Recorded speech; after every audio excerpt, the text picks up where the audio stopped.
जय हिंद दोस्तों, मेरा नाम संदीप कुमार, आपके अपने चैनल एग्जाम अड्डा में स्वागत है। मेरे प्यारे बच्चे, तो आज हम लोग 11वीं क्लास के तीसरा चैप्टर रासायनिक आबंधन तथा आणविक संरचना एक चैप्टर लेकर के आए हैं, chemical bonding and molecular structure. इस चैप्टर को आप लोग बारीकी से पढ़ चुके होंगे। आज उसी चैप्टर से हम लोग ऑब्जेक्टिव लेकर के 35 क्वेश्चन लेकर के आए हैं। 35 क्वेश्चन को हम लोग चाहेंगे कि बहुत ही ईमानदारी पूर्वक से समझ लें। एक क्वेश्चन कई क्वेश्चन के बराबर होगा, इसलिए आप लोग वीडियो के अंत तक बने रहेंगे। यदि जो बच्चा चैनल पर पहली बार है वो चैनल को सब्सक्राइब कर बेल आइकन घंटी को दबाकर साथ में अपने दोस्त मित्रों को शेयर भी कर दे। बोल दे कि संदीप सर प्रत्येक चैप्टर का ऑब्जेक्टिव क्वेश्चन कराते हैं, यदि नहीं जुड़े हो तो जुड़ जाओ। यानी अपने दोस्त मित्रों के भी बोल देना है कि संदीप सर का जो टॉपिक है वो टॉपिक को प्रत्येक दिन प्राप्त करने के लिए चैनल को सब्सक्राइब करें। चलिए हम लोग अपने टॉपिक को प्रारंभ करते हैं, जितने लोग हैं। तो चलिए, हमारा पहला क्वेश्चन आपके सामने स्क्रीन पर दिखाई दे रहा है। करा कासेल तथा लेविस ने अपना अवधारणा मतलब अप्रोच होता है। अवधारणा मतलब अप्रोच होता है। करा कासेल तथा लेविस ने अपना अप्रोच किस ईस्वी में दिया? तो सन 1916 ईस्वी में। लेविस को हम लोग लुइस भी बोलते हैं। लुइस कहें या लेविस कहें, बात से नहीं। तो कह रहा है कासेल तथा लेविस ने अपना अवधारणा किस सन में दिया? तो सन 1916 ईस्वी में दिया। ठीक है, 19, यानी ए इज द राइट आंसर। अब चलिए हम लोग का क्वेश्चन नंबर 2 देखते हैं। क्वेश्चन नंबर 2 कह रहा है कि अक्रिय गैस होते हैं।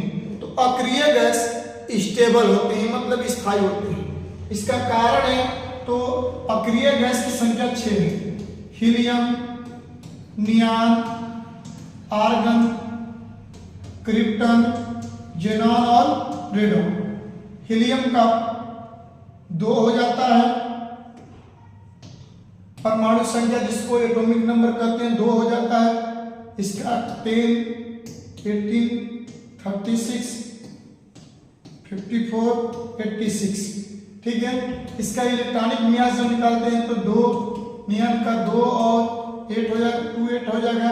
इसका 2 8 8 हो जाएगा। इसका 2 8 18 8 हो जाएगा।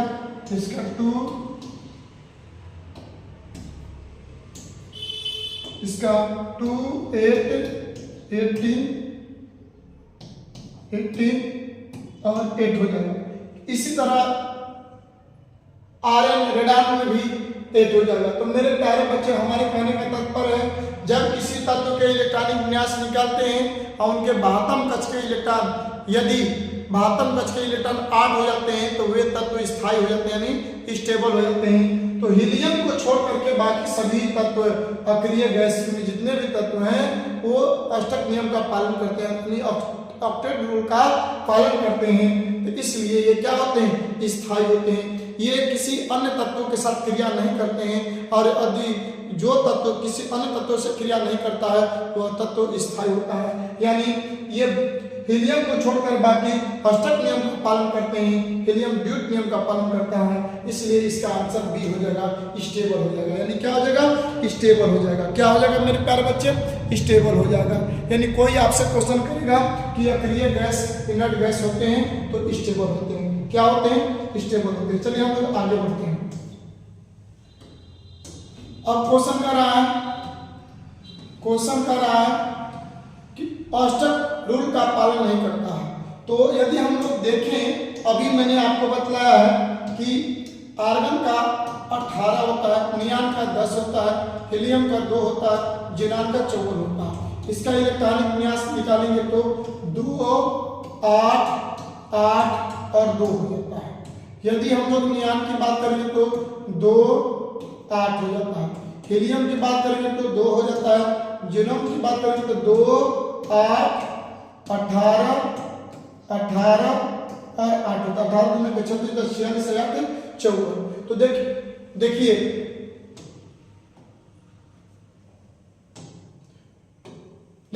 अब यहाँ पर हमने देखा कि आर्गन का इलेक्ट्रॉनिक विन्यास 2 8 8 हो गया।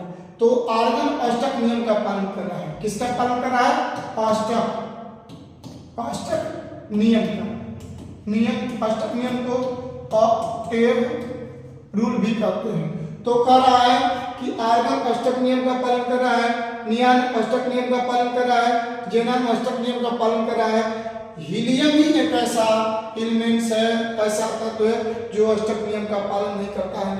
3 का answer C is the right answer, यानी आपका आंसर क्या हो जाएगा? सी हो जाएगा। आपका आंसर क्या हो जाएगा? सी आंसर हो जाएगा। चलिए हम लोग अब आगे के क्वेश्चन देखते हैं कि आगे का क्या स्थिति है। ठीक है, चलिए अब क्वेश्चन नंबर 4। क्वेश्चन नंबर 4 देखिए आप लोग के सामने है स्क्रीन पर। कोई आपसे क्वेश्चन करे कि आर्गन के 72 कक्ष में इलेक्ट्रॉन होते हैं, तो आर्गन का 18 होता है, तो 2 8 8 × 2 8 8, यानी आर्गन के 72 कक्ष में कितने electron? 8 electron. B is the right answer, यानी आर्गन के 72 कक्ष में कितने इलेक्ट्रॉन है? 8 electron. B is the right answer. चलिए हम लोग आगे की तरफ देखते हैं। आगे की तरफ देखते हैं भाई, कह रहा है कि आबंधन कितने प्रकार के होते हैं? तो आबंधन 3 प्रकार के होते हैं।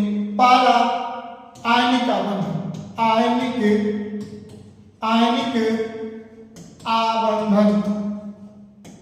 आयनिक आबंधन जिसको आयनिक बॉन्ड बोलते हैं, आयनिक बॉन्ड बोलते हैं, जिसको वैद्युत आबंध भी बोलते हैं, वैद्युत आबंध भी बोलते हैं, इलेक्ट्रोपॉजिटिव बॉन्ड बोलते हैं। नंबर 2 में बात करेंगे तो सहसंयोजन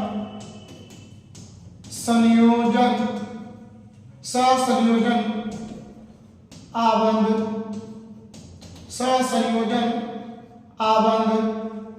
तीसरा हो जाएगा उप संयोजन आबंध। यानी कितना answer? D is the right answer. यानी इसको हम लोग बोलते हैं कोवैलेंट बॉन्ड, इसको कोऑर्डिनेशन बॉन्ड बोलते हैं, इसको आयनिक बॉन्ड बोलते हैं। तो आबंधन कितने प्रकार के होते हैं? तो 3 प्रकार का, 3 टाइप्स ऑफ बॉन्डिंग। तो हमारा हो जाएगा आयनिक आबंध, सहसंयोजक आबंध और उप सहसंयोजक आबंध। तो यदि कोई बोलेगा आपसे कि 5 का आंसर क्या होगा, तो 3 होगा। 5 का आंसर क्या होगा? 3 हो जाएगा। चलिए हम लोग आगे बढ़ते हैं,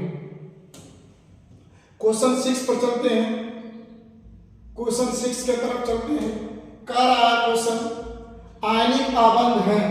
तो सबसे पहले नंबर आपसे क्वेश्चन करने दे कोई कि आयनिक आबंध क्या है। तो आयनिक आबंध की यदि बात करेगा तो आयनिक आबंध क्या है? देखिए आयनिक आबंध में होता क्या है कि एक परमाणु के द्वारा इलेक्ट्रॉन को त्यागा जाता है, तो दूसरे परमाणु के द्वारा इलेक्ट्रॉन को ग्रहण किया जाता है। मतलब कि आयनिक आबंध में एक धनात्मक परमाणु तो एक ऋणात्मक परमाणु को होना अति आवश्यक है। मतलब कहना यह चाह रहा है कि आयनिक आबंध होगा कब? जब 2 परमाणुओं के बीच एक इलेक्ट्रॉन देना, एक को देने का प्रयास करेगा तो एक को लेने का प्रयास करेगा, तो एक धनात्मक होगा और एक ऋणात्मक। तो धनात्मक और ऋणात्मक जब होगा तब हम क्या बोलेंगे? हम बोलेंगे आयनिक आबंध। जैसे में CaO, देखिए कैल्शियम पर +2 होता है और ऑक्सीजन पर -2 होता है, तो ये क्या हो गया? ये आयनिक आबंध हो गया। क्या हो गया? आयनिक आबंध हो गया। जैसे NaOH, सोडियम क्या होता है? प्लस होता है और OH माइनस होता है, तो ये क्या हो गया? आयनिक आबंध हो गया। आयनिक आबंध हो गया। इनके बीच में जो बनेगा बंध वो आयनिक आबंध हो गया। जिससे में बात करेंगे हम लोग NaCl, तो Na क्या हो जाएगा? प्लस और Cl माइनस हो जाएगा, तो इनके बीच में जो बंध बनेगा तो क्या बनेगा? आयनिक बंध बनेगा। यदि हम बात करेंगे MgO, तो Mg पर क्या होता है? +2 होता है और ऑक्सीजन पर -2 होता है, तो इनके बीच जो बंध बनेगा तो क्या बनेगा? आयनिक बॉन्ड बनेगा। तो तो इसमें देखिए H चाहिए, दोनों ऋणात्मक है, ये आंसर नहीं होगा। H भी है, दोनों ऋणात्मक है, ये भी नहीं होगा। HCl दोनों ऋणात्मक है, ये भी नहीं होगा। Na प्लस और Cl minus, A is the right answer. यानी आयनिक आबंध, आयनिक बॉन्ड क्या होगा? तो NaCl होगा। A is the right answer, A is the right answer. चलिए हम लोग आगे क्वेश्चन को बढ़ाते हैं। यदि बेटा समझ में आ रहा है तो एक बार जयकारा लगा दीजिए जय हिंद का। यदि समझ में आ रहा है तो जयकारा लगा दीजिए। करा आयनिक आबंध नहीं है। देखिए आयनिक आबंध नहीं है। देखिए उस समय पूछा था कि आयनिक आबंध है, अब पूछ रहा है कि आयनिक आबंध नहीं है। तो देखिए K प्लस और Cl माइनस, ये आयनिक आबंध है, ये है। उसके बाद करा MgO। देखिए M का +2 होता है तो -2 होता है, तो इसका मतलब ये भी आयनिक आबंध है। उसके बाद कैल्शियम ऑक्साइड, ये देखिए +2 होता है और ये -2 होता है, ये भी आपका आयनिक आबंध है। लेकिन बाबू देखिए ये हमारा आयनिक आबंध नहीं है, ये आयनिक आबंध नहीं है, मतलब ये क्या है? सहसंयोजक आबंध है।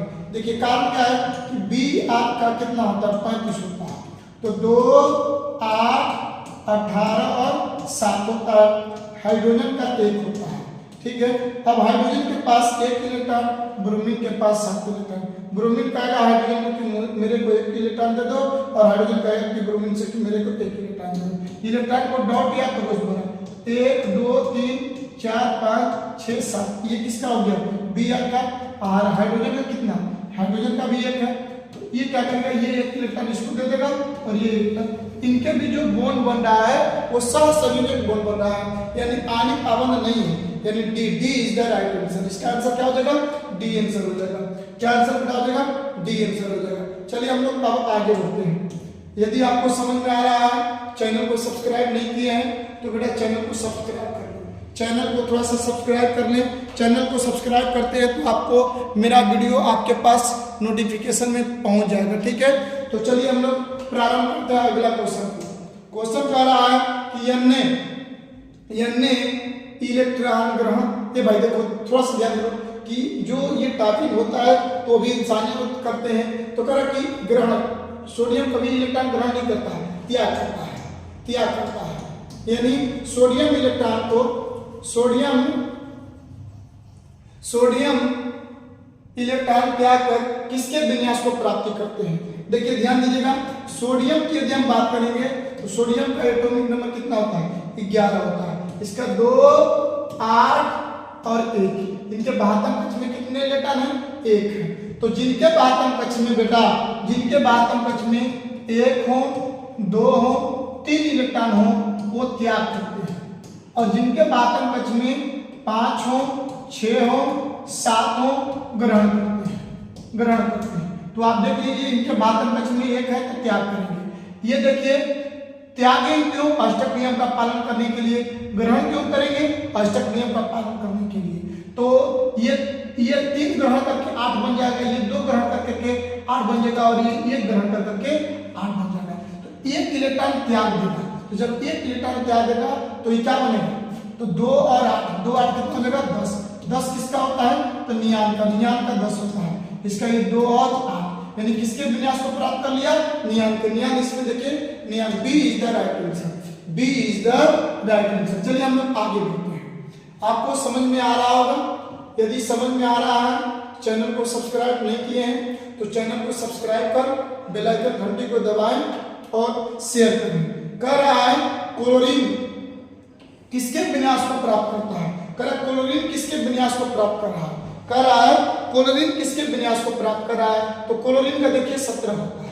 क्लोरीन का कितना होता है? एटॉमिक नंबर 17 होता है। इसका इलेक्ट्रॉनिक विन्यास 2, 8 और 7।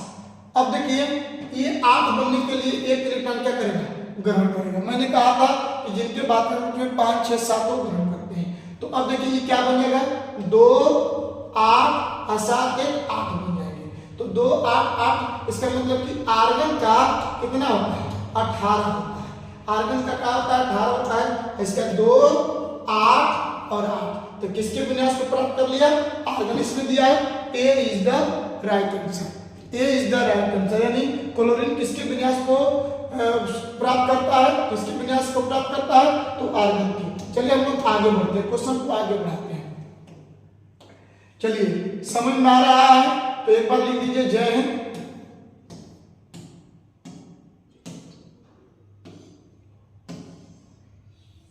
क्वेश्चन नंबर 10 10 पर चलते हैं। कह रहा है एक बॉन्ड में कितने इलेक्ट्रॉन की संख्या होती है। याद रखिएगा बेटा, बॉन्ड सिंगल बॉन्ड होता है, डबल बॉन्ड होता है और ट्रिपल बॉन्ड होता है। ठीक है, तो सिंगल बॉन्ड में 2 इलेक्ट्रॉन होते हैं, डबल बॉन्ड में 2 दूना के 4 इलेक्ट्रॉन होते हैं, ट्रिपल बॉन्ड में 3 दूना के 6 इलेक्ट्रॉन होते हैं। 6 इलेक्ट्रॉन होते हैं। कितने होते हैं? 6। तो कह रहा कि एक बॉन्ड में सिंगल बॉन्ड में क्या बोल रहा है? सिंगल बॉन्ड पूछ रहा है, सिंगल बॉन्ड। तो सिंगल बॉन्ड में कितने इलेक्ट्रॉन होते हैं? 2 electron. B is the right answer, यानी इसका कितना आंसर हो जाएगा? बी हो जाएगा। इसका बी यानी 10 का बी आंसर हो जाएगा। चलिए हम लोग आगे की तरफ बढ़ते हैं। अब कह रहा है अक्रिय गैसों की संख्या है, तो हमने आपको पहले बतला दिया है कि अक्रिय गैसों की संख्या 6 है। अक्रिय गैसों की संख्या कितनी है? 6 है। चलिए कौन कौन है भाई? तो हीलियम, दूसरा नियान, तीसरा आर्गन, क्रिप्टन, जेनान और रेडान। गिन लीजिए 1 2 3 4 5 6, यानी कितने होते हैं? 6। अक्रिय गैसों की संख्या 6 होती है। B is the right answer. अक्रिय गैसों की संख्या कितनी होती है? 6। B is the right answer जो आपके सामने दिखाई दे रहा है। अक्रिय गैसों को नोबेल गैस बोलते हैं, अक्रिय गैसों को नोबेल गैस बोलते हैं और नोबेल को इनर्ट गैस बोलते हैं, जिसको निष्क्रिय गैस भी बोलते हैं। चलिए हम लोग आगे बढ़ते हैं। क्वेश्चन नंबर 12 देखते हैं।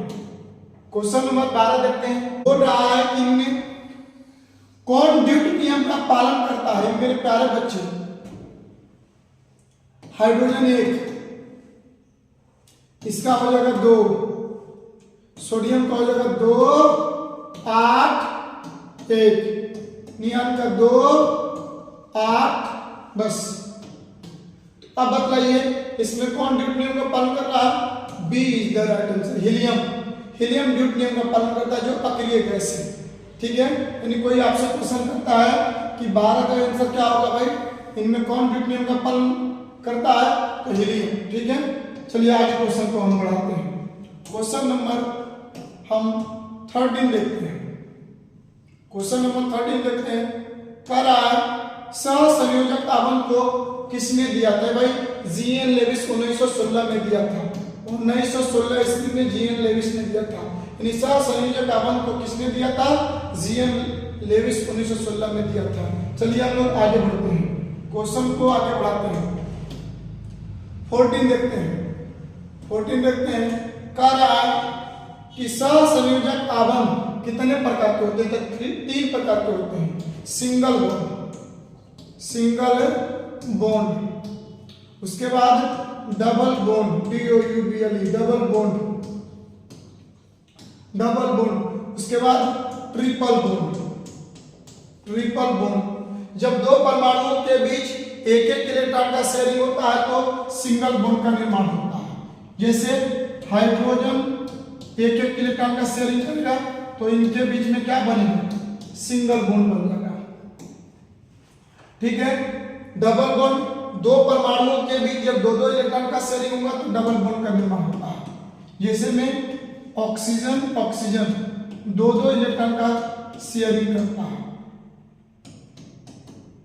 ये इसको दे देगा और ये इसको दे देगा। ठीक है, तो इनके बीच में डबल बॉन्ड बन जाएगा। ठीक है, अब ट्रिपल बॉन्ड की बात बोल रहा है। तो ट्रिपल बॉन्ड जब 2 परमाणुओं के बीच 3 इलेक्ट्रॉन का शेयरिंग करता है तो ट्रिपल बॉन्ड का निर्माण होता है। जैसे N2 1 2 3 4 5, 1 2 3 4 5, ये 3 इसको दे देगा, ये 3 इसको दे देगा। तो देखिए 3 इलेक्ट्रॉन का शेयरिंग हुआ है तो इनके बीच में कितना बॉन्ड बनेगा? ट्रिपल बॉन्ड बनेगा। कितना बॉन्ड बनेगा बेटा? ट्रिपल बॉन्ड बनेगा। चलिए हम लोग, तो आप कह सकते हैं सहसंयोजक आवरण कितने प्रकार के होते हैं? तो 3 प्रकार का होते हैं।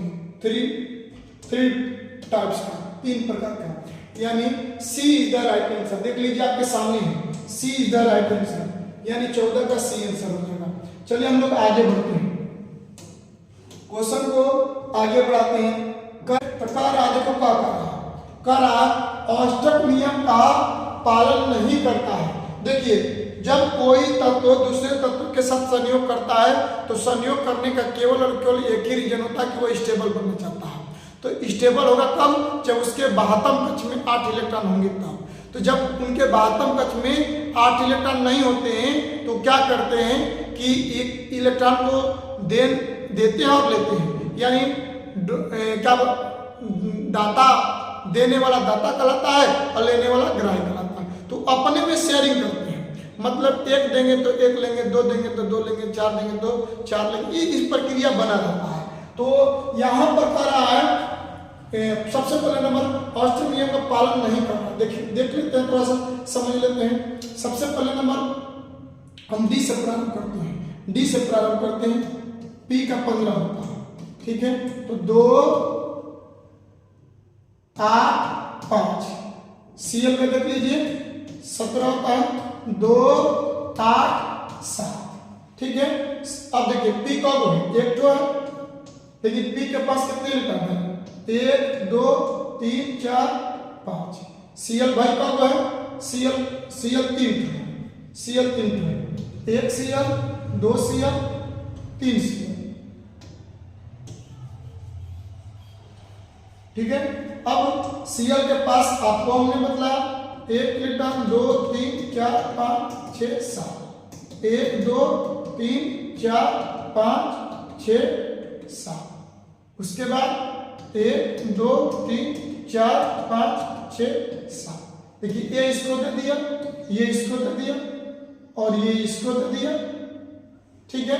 तो क्लोरीन का 2 2 4 2 6 2 8, 2 2 4 2 6 2 8, 2 2 4 2 6 2 8। मतलब क्लोरीन का अष्टक नियम का पालन कर लिया। अभी क्या करेगा ये फास्फोरस कि ये इनसे ले लेगा, ठीक है। तो देखिए 2 4 2 6 2 8, ठीक है। आप इस तरह कर करके क्या करिएगा, अपना विन्यास को प्राप्त कर लेगा। तो इसका मतलब कि ये भी अष्टक नियम का पालन कर रहा है।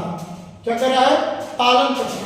अब हम लोग आगे चलते हैं, देख लेते हैं। अब कह रहा है कि HCl, तो HCl देखिए, Cl को 1 इलेक्ट्रॉन की जरूरत होती है। Cl 17 होता है, 2 8 और 7 हो जाएगा। हाइड्रोजन की बात करेंगे तो 1 हो जाएगा। अब क्या हो रहा है कि जो Cl की बात करेंगे तो Cl के पास देखिए 7 इलेक्ट्रॉन है, 1 3 4 5 6 और 7। अब हाइड्रोजन की बात करेंगे तो हाइड्रोजन के पास 1 इलेक्ट्रॉन है। हाइड्रोजन क्या करेगा? Cl से 1 इलेक्ट्रॉन गेन करेगा, ग्रहण करेगा, और Cl हाइड्रोजन से इलेक्ट्रॉन ग्रहण करेगा। अब देख लीजिए आप कि क्लोरीन के पास कितने इलेक्ट्रॉन है? 8 इलेक्ट्रॉन है, यानी ये भी आपका अष्टक नियम का पालन कर रहा है। चलिए हम लोग देखते हैं ऑक्सीजन H2O की। तो H2O की यदि हम बात करते हैं तो H2O में तो ऑक्सीजन का कितना होता है? 8 होता है, 2 और 6 हो जाएगा। तो ऑक्सीजन देख लीजिए भाई, तो ऑक्सीजन का 1 2 3 4 5 6 इलेक्ट्रॉन को डॉट या क्रॉस बना। हाइड्रोजन की बात करेंगे तो हाइड्रोजन आपका यहाँ पर है। उसके बाद मैंने देखा कि हाइड्रोजन का इलेक्ट्रॉनिक विन्यास मैंने आपको बतलाया है कि हाइड्रोजन के बाह्यतम कक्ष में 1 इलेक्ट्रॉन है, 1 इलेक्ट्रॉन लेना चाहेगा। तो लेने के लिए क्या करेगा? एक इलेक्ट्रॉन ऑक्सीजन से ले लेगा। तो ये ड्यूट को पालन कर लिया और ऑक्सीजन क्या करेगा? सबसे लेगा। तो आपने क्या देखा? आपने ये देखा कि यहाँ पर ऑक्सीजन के पास 2 2 4 2 6 2 8, यानी ये भी अष्टक नियम का पालन कर रहा है, यानी ये भी कर रहा है, ये भी कर रहा है और ये भी कर रहा है। इसका मतलब कि हमको लग रहा है कि आंसर आपका ए होगा। देख लेते हैं, क्योंकि जब 3 आंसर नहीं होगा तो हम लोग का आंसर होना चाहिए ये होना चाहिए। चलो देख लेते हैं। पी का फास्फोरस का 15 होता है, 2 8 और 5, ठीक है। अब हम लोग Cl की बात करेंगे, 17 हो जाएगा। Cl का 17 हो जाएगा तो जब हम इलेक्ट्रॉनिक कॉन्फ़िगरेशन निकालेंगे तो 2 8 और 7। अब देखिए यहाँ पर P की संख्या कितनी है? यहाँ पर P की संख्या 1 है और Cl की संख्या 5 है। चलिए देख लेते हैं, इसको हटा लेते हैं। अब यहाँ पर हम P P के बातम कक्ष में मैंने अभी बतलाया कितने इलेक्ट्रॉन, 5 इलेक्ट्रॉन। उसके बाद Cl के बातम कक्ष में 7 इलेक्ट्रॉन, 5 Cl है, 2 Cl, 3 Cl, 4 Cl और 5 Cl। एक Cl के पास 7 इलेक्ट्रॉन, इलेक्ट्रॉन को डॉट या इलेक्ट्रॉन को क्रॉस द्वारा 3 4 5 6 7 प्रत्येक के साथ वही कंडीशन, 2 2 4 2 6 1 7 सभी के साथ वही कंडीशन, 1 2 3 4 5 6 7 1 2 3 4 5 6 7। अब देखिए Cl क्या करेगा, अपना अष्टक नियम का पालन करने के लिए फास्फोरस से लेगा। तो Cl के बाहत्तम कक्ष में हम क्या देख रहे हैं, Cl के बाहत्तम कक्ष में आप 8 इलेक्ट्रॉन देख रहे हैं सबके। अब क्या करेगा, फास्फोरस सभी Cl से इलेक्ट्रॉन को ग्रहण कर लेगा। गिन लीजिए, 2 2 4 2 6 2 8 2 10, यानी इसके P के बाहत्तम कक्ष में कितने टोटल इलेक्ट्रॉन हो गए, 10 इलेक्ट्रॉन हो गए। ये अष्टक नियम का पालन नहीं कर रहा, यानी A is the right answer, यानी ऑक्टेव रूल का फ्लो कौन नहीं कर रहा है, PCl5, यानी 50 का आंसर क्या हो जाएगा, A। चलिए हम लोग आगे की तरफ देखते हैं क्वेश्चन को। 50 के बाद करा है वही कंडीशन, देखिए इसमें भी करा है, थोड़ा सा अंतर कर दिया है। बोल रहा है कि AlCl3 में एल्युमिनियम के, देखिए एल्युमिनियम के चारों तरफ इलेक्ट्रॉनों की संख्या क्या है, यानी इलेक्ट्रॉन्स नंबर पूछ रहा है। तो देखिए Al का कितना होता है, Al का होता है 30। अब इसका इलेक्ट्रॉनिक कॉन्फ़िगरेशन 2 8 3, यानी एल्युमिनियम के आउटर मोस्ट सेल में कितने इलेक्ट्रॉन है, 3 इलेक्ट्रॉन है। अब देख लेते हैं Cl। तो Cl मैंने अभी बतलाया, Cl का 17 होता है, 2 8 और 7।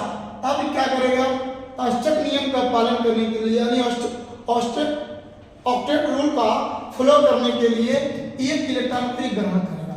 तो यहाँ पर Cl की संख्या कितनी है, 3 है, लेकिन एल्युमिनियम देख रहे हैं कि एल्युमिनियम की संख्या 1 है।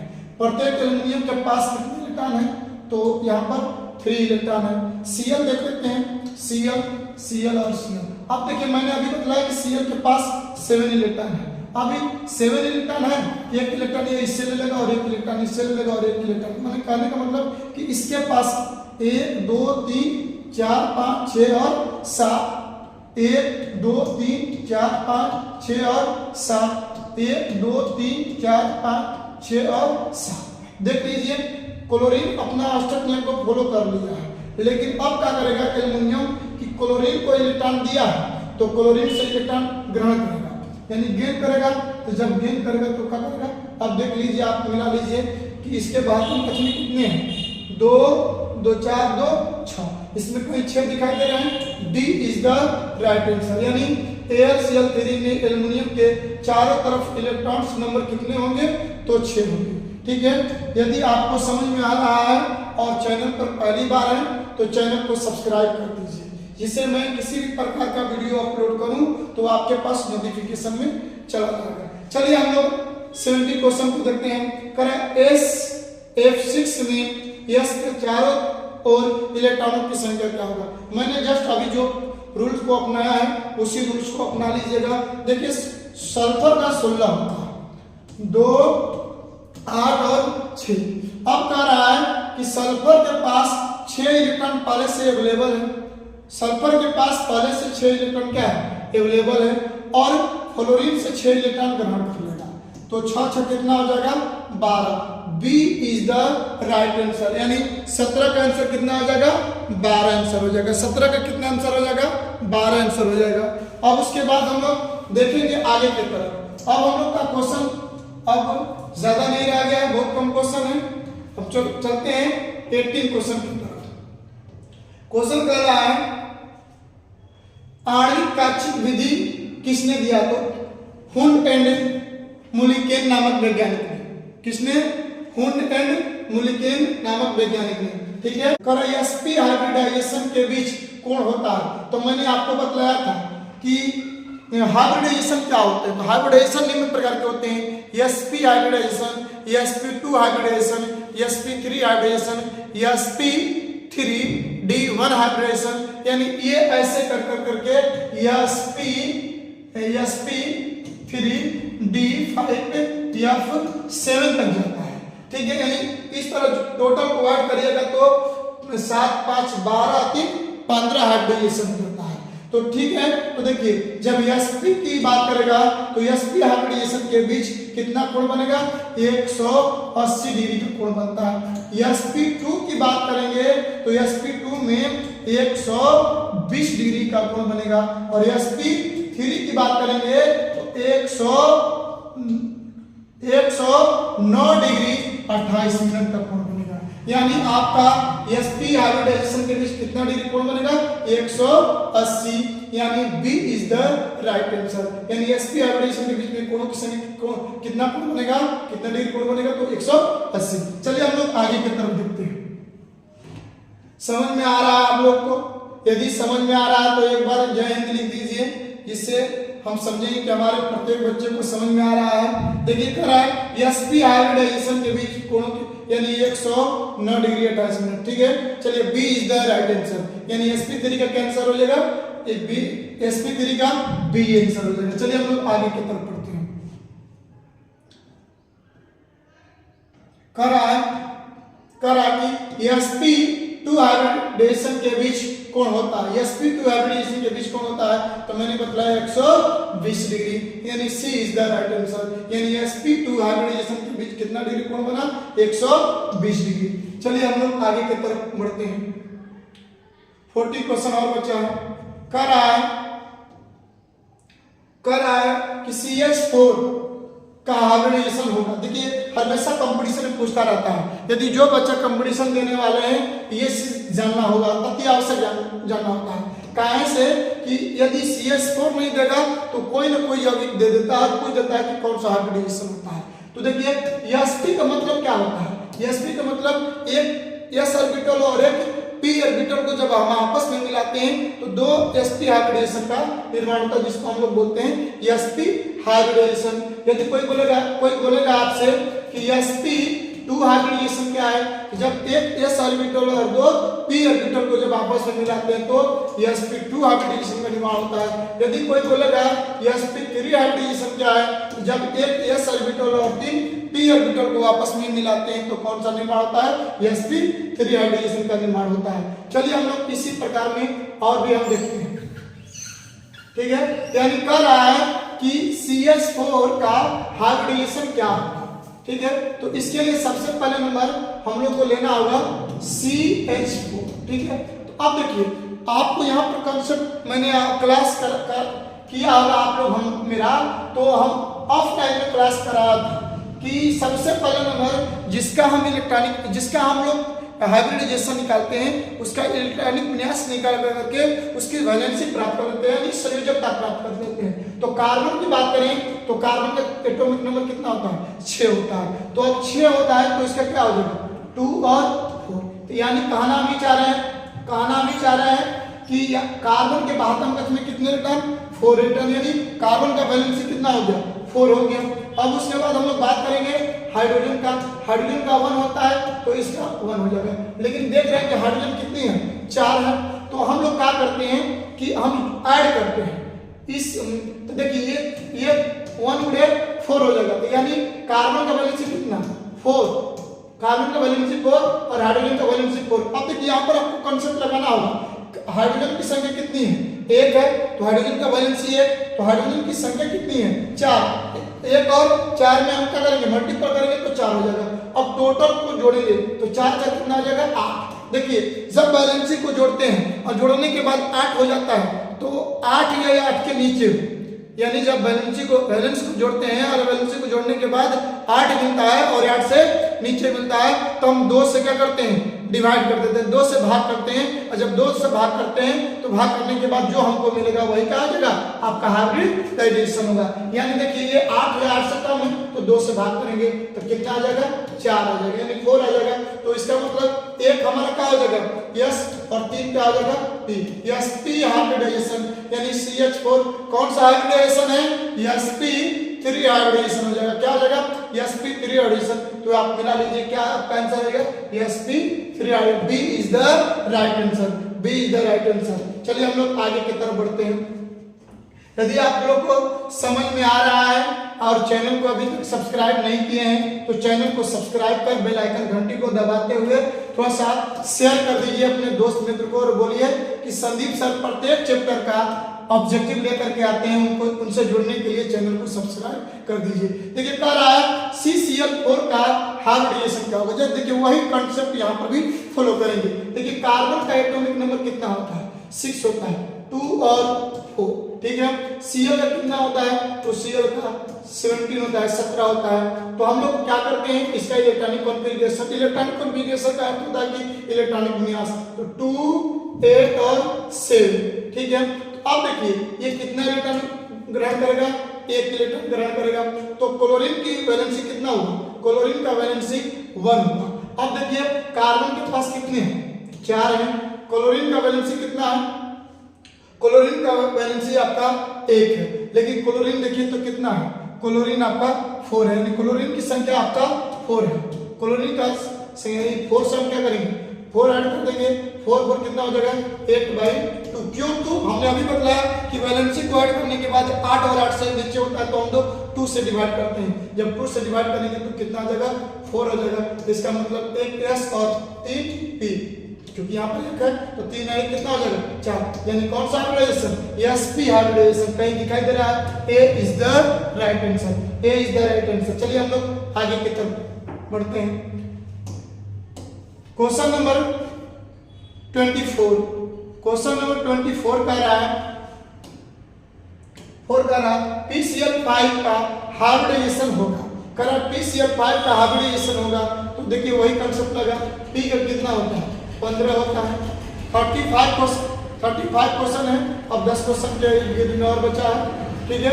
तो इसका हो जाएगा 2 8 और 5, माने वैलेंसी कितना हुआ फास्फोरस का 5 हो गया। Cl की बात करेंगे तो Cl का कितना होता है 70 हो जाता है, 2 8 और 7। अब देखिए यहाँ पर कह रहा है कि 1 इलेक्ट्रॉन ग्रहण करेगा, गेन करेगा कितना 1 इलेक्ट्रॉन। तो अब देखिए फास्फोरस के पास कितने 5 और Cl का कितना होता है 1 होता है। Cl की संख्या देखिए यहाँ पर कितना दिया है 5 दिया है, तो 5 ऐड करेंगे 5 कितना हो जाएगा 5 आपका हो जाएगा 10। तो ऐड कर देंगे 2 से डिवाइड कर देंगे तो कितना हो जाएगा आपका 5। तो अब इसका हो जाएगा आपका sp3 और D, देखिए वहां पर 1 हो गया, यहाँ पर 1 हो जाएगा। sp3d1 कहीं दिखाई दे रहा है, sp3 D is the right answer, D is the right answer. चलिए हम लोग आगे की तरफ देखते हैं। क्वेश्चन नंबर हम 25 देखते हैं। देखिए फिर वही फॉलो कर दिया, कह रहा है ये क्वेश्चन कर रहा है VS3 का हाइब्रिडाइजेशन क्या होगा। तो सबसे पहले नंबर बी बोरॉन 5 होता है, इसका इलेक्ट्रॉनिक विन्यास 2 और 3 होता है। उसके बाद बात करेंगे हम लोग हाइड्रोजन का, तो हाइड्रोजन का 1 होता है। अब देखिए थोड़ा सा यहाँ पर कंसेप्ट को समझना है। हाइड्रोजन सॉरी बोरॉन का कितना है 3 है। उसके बाद हाइड्रोजन कितना है, हाइड्रोजन का 1 होता है और हाइड्रोजन की संख्या कितनी है 3, 1 मल्टीपल क्या 3, तो कितना हो जाएगा 3 ऐड कर देंगे 3 क्या हो जाएगा 6 हो जाएगा। तो 6 अब देखिए ये 2 से हम क्या करेंगे डिवाइड कर देंगे तो कितना हो जाएगा 3। तो इसका मतलब sp2, क्योंकि एक हमारा s है तो 1 और 2 कितना हो जाएगा 3, sp3 कहीं दिखाई दे रहा है sp2 दिखाई दे रहा है। A is the right answer, यानी BS3 कौन सा हाइब्रिडाइजेशन का है sp2 हाइब्रिडाइजेशन का है sp2। चलिए हम लोग आगे की तरफ बढ़ते हैं। समझ में आ रहा है आप लोगों को? यदि समझ में आ रहा है तो अभी तक शेयर नहीं किए हैं अपने दोस्त मित्र को तो थोड़ा शेयर कर दीजिए ठीक है। कर रहा है पाई A1 सिग्मा A1 की अपेक्षा होता है। थोड़ा सा समझिएगा पाई A1 क्या होता है। देखिए जब 2 p ऑर्बिटल को आमने सामने आच्छादन करा देते हैं, आच्छादन का मतलब कि कंबाइन मिलाते हैं। जब 2 p ऑर्बिटल को अक्ष की ओर आच्छादन कराते हैं तब जाकर के सिग्मा बॉन्ड का निर्माण होता है। और जब 2 जब दो पी ऑर्बिटल को अगल बगल आच्छादन कराते हैं तो पाई बॉन्ड का निर्माण होता है। और दोनों की बात हम तुलना करें, स्ट्रॉन्ग की बात करें, मजबूती की बात करें तो सिग्मा बॉन्ड मजबूत हो जाता है पाई बॉन्ड की अपेक्षा। थोड़ा सा समझिएगा। देखिए जो हम यस ऑर्बिटल की आकृति बात करते हैं ना, तो यस ऑर्बिटल की आकृति कैसा होता है? गोलाकार होता है। मैंने आपको अगला एटॉमिक स्ट्रक्चर जो चैप्टर था उसमें हमने आपको समझाया है। और पी ऑर्बिटल की आकृति एक डंबलकार होती है। ठीक है, तो जब दो पी ऑर्बिटल को जब दो पी ऑर्बिटल को आपस में क्या करते हैं? आच्छादन कराते हैं और आमने सामने आच्छादन कराते हैं, मतलब अक्ष की ओर। देखिए पी ऑर्बिटल और ये भी क्या है? पी ऑर्बिटल है। जब आच्छादन कराते हैं तो यहाँ पर सिग्मा बॉन्ड की निर्माण होता है। सिग्मा बॉन्ड का क्या होता है? निर्माण होता है। अब हम लोग बात करते हैं, यदि हम लोग बात करते हैं पाई आबंध का, तो देखिए पाई आबंध में क्या होता है कि जब दो पी ऑर्बिटल को अगल बगल क्या करते हैं? आच्छादन कराते हैं। अगल बगल आच्छादन कराते हैं तो इनके बीच जो आबंध बनता है तब तो उसको हम क्या बोलते हैं? पाई बॉन्ड बोलते हैं। तो देखिए जब दो पी ऑर्बिटल को अगल बगल आच्छादन कराते हैं तो पाई बॉन्ड का निर्माण होता है। जब दो पी ऑर्बिटल को आमने सामने आच्छादन करते हैं तो सिग्मा बॉन्ड का निर्माण होता है। सिग्मा बॉन्ड पाई बॉन्ड की अपेक्षा मजबूत होता है। तो यहाँ पर क्या बोल रहा है? पाई बॉन्ड सिग्मा बॉन्ड की अपेक्षा होता है तो भाई कमजोर होता है, यानी B is the right, weak होता है। कमजोर में मतलब वीक। ठीक है, तो यहाँ पर पाई बॉन्ड क्या हो जाएगा? वीक हो जाएगा, कमजोर हो जाएगा। चलिए हम लोग आगे की तरफ देखते हैं। 27 क्वेश्चन देखते हैं। 27 क्वेश्चन देखिए, हम लोग जान लेते हैं बेंजीन में सिग्मा बॉन्ड की संख्या कितनी होती है। थोड़ा सा समझने का प्रयास करिएगा आप लोग। मैंने इस टॉपिक का कई बार वीडियो बनाकर दे चुका हूं आप लोग को। देखिए सिंगल बॉन्ड होता है, डबल बॉन्ड होता है और ट्रिपल बॉन्ड होता है। दिख नहीं रहा होगा तो हम पेन चेंज कर दे रहे हैं। सिंगल बॉन्ड होता है, डबल बॉन्ड होता है और ट्रिपल बॉन्ड होता है। देखिए जहां पर सिंगल आएगा वहां पर सिग्मा बॉन्ड का निर्माण होगा, याद रखिएगा। जहां पर सिंगल बॉन्ड आएगा वहां पर सिग्मा का निर्माण होगा। जहां पर डबल आएगा एक सिग्मा और एक पाई हो जाएगा। जहां पर ट्रिपल आएगा ऊपर पाई नीचे पाई और बीच में सिग्मा हो जाएगा। ये कोई जरूरी नहीं है कि ऊपर पाई नीचे पाई बीच में सिग्मा, मतलब कि दो पाई और एक सिग्मा। इसमें जरूरी है कि ऊपर सिग्मा नीचे पाई, नहीं, ऊपर पाई नीचे सिग्मा भी हो सकता है। कहने का तात्पर्य यह है कि सिंगल बॉन्ड जहां पर मिलेगा एक सिग्मा होगा, जहां पर डबल बॉन्ड होगा तो एक सिग्मा और एक पाई होगा। जहां पर ट्रिपल बॉन्ड होगा दो पाई और एक सिग्मा होगा। चलिए हम लोग थोड़ा सा एग्जांपल ले लेते हैं। जैसे CH4, ये आपको 2021 में क्वेश्चन पूछा हुआ है, 12वीं क्लास में पूछा हुआ है कि CH 2021 में पूछा हुआ है कि CH4 में सिग्मा बॉन्ड की संख्या होगा। तो मेरे प्यारे बच्चे, सबसे पहले नंबर हम लोग को जान लेना है कि कार्बन कितनी है? 1। और हाइड्रोजन कितनी है? हाइड्रोजन की संख्या 4 है। ठीक है, तो कार्बन और हाइड्रोजन के बीच में सिंगल बॉन्ड बनता है तो यहाँ पर सिग्मा, यहाँ पर सिग्मा, यहाँ पर सिग्मा और यहाँ पर सिग्मा। इस तरह सिग्मा बॉन्ड की संख्या कितना हो गया? 4। यानी CH4 में सिग्मा बॉन्ड की संख्या कितना होगा? 4 होगा। ठीक है, चलिए हम लोग आगे बढ़ सकते हैं। कर रहा है बेंजीन। सबसे पहले नंबर हम लोग को बेंजीन का निर्माण करना हो।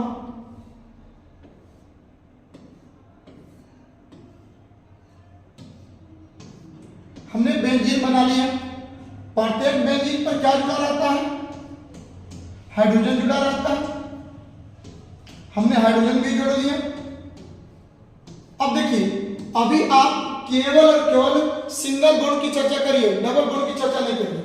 जहां पर सिंगल, देखिए यहां पर सिंगल है तो सिग्मा बॉन्ड होगा, यहां पर सिंगल बॉन्ड है तो यहां पर सिग्मा बॉन्ड होगा, यहां पर सिंगल बॉन्ड है तो सिग्मा होगा, यहां पर सिंगल बॉन्ड और डबल बॉन्ड दोनों है। तो भैया मैंने अभी बतलाया ना कि एक पाई और एक सिग्मा डबल बॉन्ड रहेगा तो एक सिग्मा होगा, फिर यहाँ पर एक सिग्मा, फिर यहाँ पर एक सिग्मा, फिर इस बॉन्ड पे आ एक सिग्मा, डबल बॉन्ड आ गया तो एक पाई और एक सिग्मा, यहाँ पर सिग्मा, यहाँ पर सिंगल बॉन्ड है सिग्मा, यहाँ पर भी सिग्मा बॉन्ड होगा, यहाँ पर भी सिग्मा, यहाँ पर डबल हो गया तो एक सिग्मा।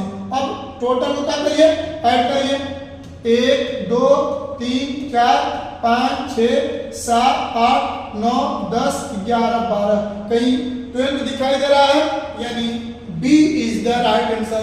यानी बेंजीन में सिग्मा बॉन्ड की संख्या क्या होगा, बेंजीन में मेरा सिग्मा बॉन्ड की संख्या होगा 12। ठीक है, चलिए हम लोग अब इसमें बोल देते हैं पाई बॉन्ड की संख्या क्या है। पाई बॉन्ड की संख्या क्या होगा, ये मेरे प्यारे बच्चे अभी ने बताया कि जहां पर डबल बॉन्ड आ जाए, जहां पर डबल बॉन्ड आ जाए तो एक सिग्मा होगा तो एक क्या होगा, पाई। तो यहाँ पर डबल बॉन्ड कौन जगह है, 3 जगह है, तो यहाँ पर एक पाई होगा, यहाँ पर एक पाई होगा और यहाँ पर एक पाई होगा। तो पाई बॉन्ड पूछता तो पाई बॉन्ड की संख्या कितना, 3। यानी कोई पूछ देता है आपसे पाई बॉन्ड की संख्या, पाई बॉन्ड की संख्या तो कितना, 3। सिग्मा बॉन्ड की संख्या, सिग्मा बॉन्ड की संख्या, तो सिग्मा बॉन्ड की संख्या क्या हो जाता, सिग्मा बॉन्ड की संख्या 12 हो जाता। ठीक है, चलिए इसको आप स्क्रीनशॉट करते रहिए। चलिए हम लोग आगे बढ़ जाते हैं 28। देखिए क्वेश्चन बदल वही बोल दिया जो हमने आपको बतलाया कर आए। बेंजीन में पाई बॉन्ड, पाई बॉन्ड, पाई का देखिए मीनिंग इस तरह होता है, पाई बॉन्ड की संख्या क्या होगा, pi bond, number of pi bond in benzene.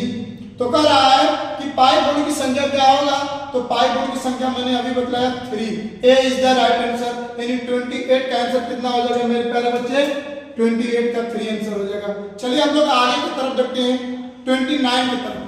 29 की तरफ कह रहा है आबंधन लंबाई, तो आबंध लंबाई को मापा जाता है एंगस्ट्रॉम में।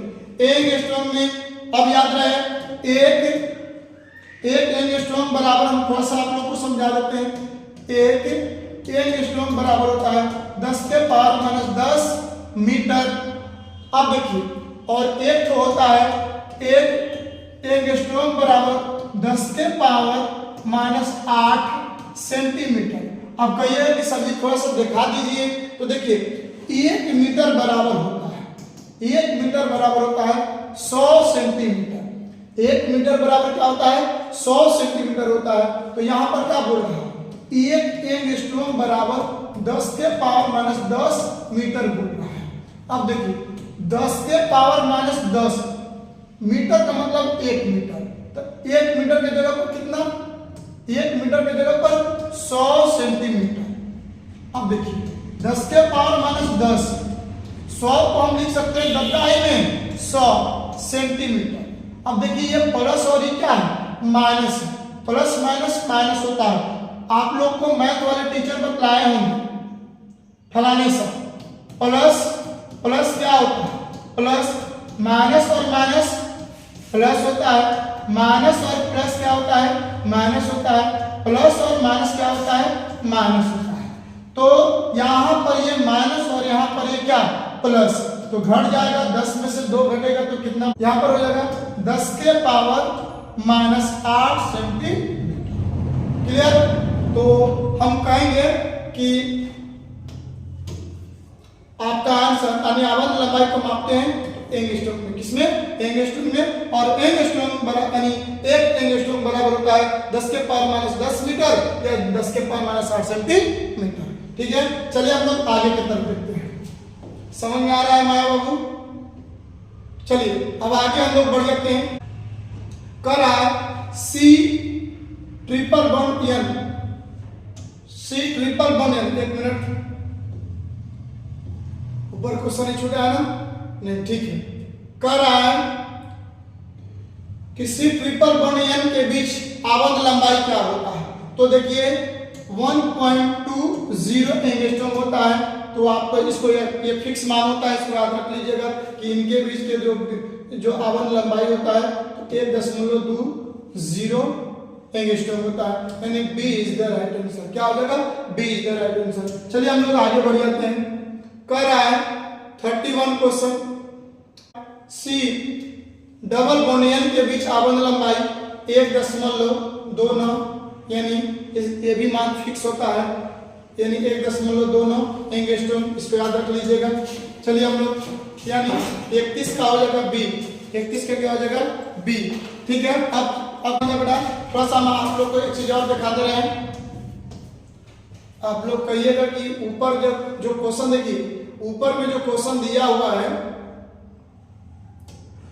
जो सी ट्रिपल बॉन्ड एन के बीच आवन लंबाई होता है, तो देखिए इसका फिक्स मान होता है 1.20 एंगस्ट्रॉम। यहाँ पर मैं टाइपिंग में मिस्टेक हुआ है, 1.29 एंगस्ट्रॉम किया है, इसका आंसर ये नहीं होगा, 1.20 एंगस्ट्रॉम होता है। ठीक है, चलिए हम लोग आगे बढ़ जाते हैं। इसका फिक्स मान होता है, इसको याद रख लीजिएगा आपको। उसके बाद 31 क्वेश्चन कर रहा है, 31 क्वेश्चन कर रहा है कि सी डबल बॉन्ड एन के बीच आवन लंबाई क्या होता है, तो इसका आंसर हो जाएगा 1.29 एंगस्ट्रॉम, यानी इसका B is the right answer हो जाएगा। ठीक है, इसका फिक्स मान है, सब याद रख लीजिएगा इसको। चलिए 32 क्वेश्चन की बात हम लोग करेंगे, 32 क्वेश्चन की बात करेंगे। 32 क्वेश्चन कह रहा है कि जब दो परमाणुओं के बीच एक एक इलेक्ट्रॉन का आदान प्रदान होता है, मैंने आपको बहुत पहले इस चीज को समझा चुका हूं। कह रहा है कि जब दो परमाणुओं के बीच एक एक इलेक्ट्रॉन का शेयरिंग होता है तो उनके बीच बनता है, भाई क्या बनता है, तो सिंगल बॉन्ड बनता है। मैंने बतलाया अभी कुछ समय पहले, शायद क्वेश्चन नंबर 5-6 में बतलाया था कि जब हम बात करते हैं एक परमाणु दूसरे परमाणु से संयोग करता है और एक एक इलेक्ट्रॉन का शेयरिंग करता है तो सिंगल बॉन्ड का निर्माण करता है। जब दो परमाणुओं के बीच दो इलेक्ट्रॉन का शेयरिंग होता है तो डबल बॉन्ड का निर्माण होता है। जब दो परमाणुओं के बीच तीन इलेक्ट्रॉन का शेयरिंग होता है तो ट्रिपल बॉन्ड का निर्माण होता है। हमने आपको कुछ समय पहले बताया था कि हाइड्रोजन और हाइड्रोजन एक एक इलेक्ट्रॉन होते हैं, ये इनको दे दिए और ये इनको दे दिए, इनके बीच में क्या एक एक इलेक्ट्रॉन का शेयरिंग हो रहा है तो सिंगल बॉन्ड बन गया। ऑक्सीजन की बात करेंगे तो ऑक्सीजन के बीच पास कितने होते हैं, 6 इलेक्ट्रॉन होते हैं। अभी अष्टक नियम का पालन करने के लिए 2 ये इनको दे देंगे, 2 ये इनको, इस तरह ऑक्सीजन के बीच में कितने बॉन्ड बन जाएंगे, डबल बॉन्ड बन जाएंगे। यदि हम लोग बात करते हैं नाइट्रोजन की बात करेंगे तो नाइट्रोजन के पास कितने इलेक्ट्रॉन, 3 इलेक्ट्रॉन। 72 वाला को देखते हैं, 72 वाला में 7 होता है तो 2 और 5, ठीक है, तो 5 है तो 3 इलेक्ट्रॉन, 3 2 5, तो हम लोग 3 इलेक्ट्रॉन लेते हैं क्योंकि अष्टक नियम का पालन करना है। तो अब क्या है, इसके पास देखिए 3 2 5 और 3 2 5, ये 3 इलेक्ट्रॉन इसको दे देगा और 3 इलेक्ट्रॉन इसको, तो इनके बीच में जो बॉन्ड बनेगा तो क्या बनेगा, ट्रिपल बॉन्ड बनेगा। यानी हमारे कहने का तात्पर्य केवल और केवल ये है कि जब दो परमाणुओं के बीच एक एक इलेक्ट्रॉन का शेयरिंग होगा तो सिंगल बॉन्ड बनेगा, जब 2 इलेक्ट्रॉन का शेयरिंग होगा तो डबल बॉन्ड बनेगा, जब 3 इलेक्ट्रॉन का शेयरिंग होगा तो ट्रिपल बॉन्ड होगा। चलिए हम लोग आगे बढ़ते हैं। अब क्वेश्चन को आगे बढ़ाते हैं। अब क्वेश्चन कर रहा है आयनिक यौगिक जल में क्या होते हैं, तो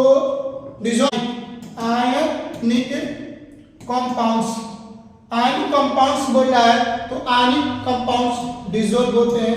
क्या होते हैं, डिसॉल्व। तो इसका आंसर कहाँ दिया है, कहीं आयनिक यौगिक जल में क्या होते हैं, घुलनशील होते हैं, यानी ए इज द राइट आंसर। चलिए हम लोग थोड़ा समझते हैं। हमारा कुछ से समय पहले आपको क्वेश्चन नंबर 6 7 8 9 में जो भी में आया था, मैंने आपको बतलाया था कि आयनिक यौगिक में एक धनात्मक तो एक ऋणात्मक होते हैं। एक परमाणु इलेक्ट्रॉन को देता है तो दूसरा परमाणु उसको ग्रहण करता है। इसे हम लोग बात करते हैं NaCl। NaCl का मतलब कि नमक, साल्ट बोलते हैं इंग्लिश में, साल्ट, इंग्लिश वाले बच्चे जान लेंगे, साल्ट यानी नमक। तो हम लोग क्या देखते हैं, क्योंकि ये क्या हो गया, प्लस हो जाएगा और ये क्या हो जाएगा, माइनस हो जाएगा। तो अब देखिए ये प्लस और ये माइनस, तो ये हमारा आयनिक है, आयनिक कंपाउंड्स है। तो अब बताइए नमक जल में घुलता है कि नहीं घुलता है, तो नमक जल में घुल जाता है, इसलिए आयनिक यौगिक क्या होते हैं, घुलनशील होते हैं, यानी डिसॉल्व होते हैं। चलिए हम लोग आगे बढ़ जाते हैं। क्वेश्चन नंबर अब 34 कर रहा है, क्वेश्चन नंबर 34 कर रहा है सहसंयोजन यौगिकों कार्बनिक विलायकों में, विलायक मतलब होता है सोलवेंट, कार्बनिक को बोलते हैं ऑर्गेनिक। उसके बाद यौगिक को बोलते हैं कंपाउंड्स, और सहसंयोजक का मतलब कोवैलेंट कंपाउंड्स, ऑर्गेनिक सॉल्वेंट। तो कह रहा है कि सहसंयोजक जो यौगिक होगा वो कार्बनिक विलायक में, कार्बनिक यानी ऑर्गेनिक सॉल्वेंट में क्या होता है, तो मेरे प्यारे बच्चे विलय होते हैं, मतलब कि घुलनशील होते हैं। देखिए यहाँ पर ध्यान दीजिएगा क्या बोला, सहसंयोजक यौगिक कार्बनिक यौगिकों में, यहाँ पर जल की बात नहीं बोल रहा है, यहाँ कार्बनिक विलायक की बात कर रहा है। तो कार्बनिक विलायक में सहसंयोजक क्या होते हैं, घुलनशील होते हैं, जबकि यही यहाँ पर जल बोल देता कि सहसंयोजक यौगिक जल में क्या होते हैं, तो आंशिक विलय होते हैं, मतलब कि बहुत कम मात्रा में घुलते हैं। चलिए हम लोग क्वेश्चन नंबर अब नेक्स्ट देखते हैं, और इस आखिरी हम इस चैप्टर का आखिरी क्वेश्चन है कर रहा है, क्वेश्चन नंबर कर रहा है उपसहसंयोजन यौगिक विद्युत के क्या होते हैं, तो विद्युत के बाबू कुचालक होते हैं, क्योंकि ये आयन प्रदान नहीं करते हैं। जैसे हम लोग बात करेंगे उपसहसंयोजन NH4+, देखिए ये टूटते हैं ना तो आयन प्रदान नहीं करते हैं, और जो आयन नहीं प्रदान करते हैं तो वो विद्युत के सुचालक नहीं, क्या होते हैं, कुचालक होते हैं। यानी उपसहसंयोजन यौगिक विद्युत के क्या होते हैं, कुचालक होते हैं। क्या होते हैं बेटा, कुचालक होते हैं, यानी नॉन कंडक्टर होते हैं। ठीक है, तो अब हम लोग बात करेंगे उपसहसंयोजक क्या होते हैं, तो विद्युत क्या होते हैं, कुचालक होते हैं। मेरे प्यारे बच्चे अभी तक हम 35 क्वेश्चन कराया आपको इस chemical bonding and molecular structure से। यदि आपको 35 क्वेश्चन स्पष्ट रूप से समझ में आ गया है तो चैनल को अभी नहीं सब्सक्राइब किए हैं तो चैनल को सब्सक्राइब कर बेल आइकन घंटी को दबाएं, और साथ में अपने दोस्त मित्र को शेयर करें और बोलें कि संदीप सर से जुड़िए, और जुड़ कर करके प्रत्येक चैप्टर का ऑब्जेक्टिव क्वेश्चन का आनंद उठाएं। बस आज के लिए इतना ही, फिर मिलते हैं अगले चैप्टर के साथ।